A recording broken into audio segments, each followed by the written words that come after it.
பூனை ஒன்று தனது குட்டி பூனையுடன் வாழ்ந்து வந்தது.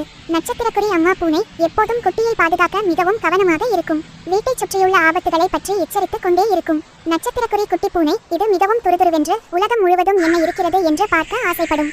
அதன் தாய் சொல்வதை முழுமையாக கேட்காமல் சில சமயம் விளையாட்டிலேயே கவனமாக இருக்கும். குட்டி பூனை அம்மா பூனையிடம் சொல்லாமல் வீட்டை விட்டு வெளியே சென்று விட்ட குறி அது விளையாடிக் கொண்டே ஒரு பெரிய எலியின் கூட்டிற்கு அருகில் சென்று விட்டது. நட்சத்திரக்குறி அந்த எலிகள் பூனையை கண்டதும் பயந்து ஓடாமல் குட்டியாக இருக்கிறது என்று துணிந்து பூனையை சுற்றி வளைத்தன.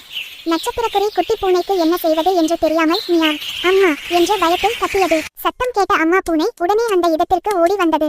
நட்சத்திரக்குறி அம்மா பூனைக்கு தன் குட்டி ஆபத்தில் இருப்பதை பார்த்ததும் கோபம் வந்தது. ஆனால் நிலைமையின் தீவிரத்தை புரிந்து கொண்டு நிதானமாக செயல்பட்டது. நட்சத்திரக்குறி அது ஒரே சீற்றத்துடன் வேகமாக எலிகளை நோக்கி பாய்ந்து தன் கூர்மையான நகங்களால் அவற்றை விரட்ட ஆரம்பித்தது. நட்சத்திரக்குறி அம்மா பூனையின் வீரத்தை கண்டு பயந்த எலிகள் தங்களது கூட்டிற்குள் ஓடி ஒளிந்தன. கட்டிப்பிடித்தல் குட்டி பூனைக்கு அறிவுரை ஆரஞ்சு நிற இதயம். நட்சத்திரக்குறி அம்மா பூனை குட்டியை தனது அருகே இழுத்து மென்மையாக நக்கி அதன் பயத்தை போக்கியது.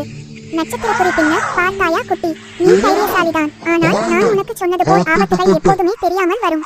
விளையாடுவது நல்லது, ஆனால் எப்போதும் உன்னை சுற்றியுள்ள விஷயங்களில் கவனமாகவும் எச்சரிக்கையாகவும் இருக்க வேண்டும் என்று அன்புடன் அறிவுரை கூறியது. நட்சத்திரக்குறி குட்டி பூனை தனது தவறை உணர்ந்து தாயை இறுக்கி கட்டிக்கொண்டு நான் இனிமேல் நீங்கள் சொல்வதை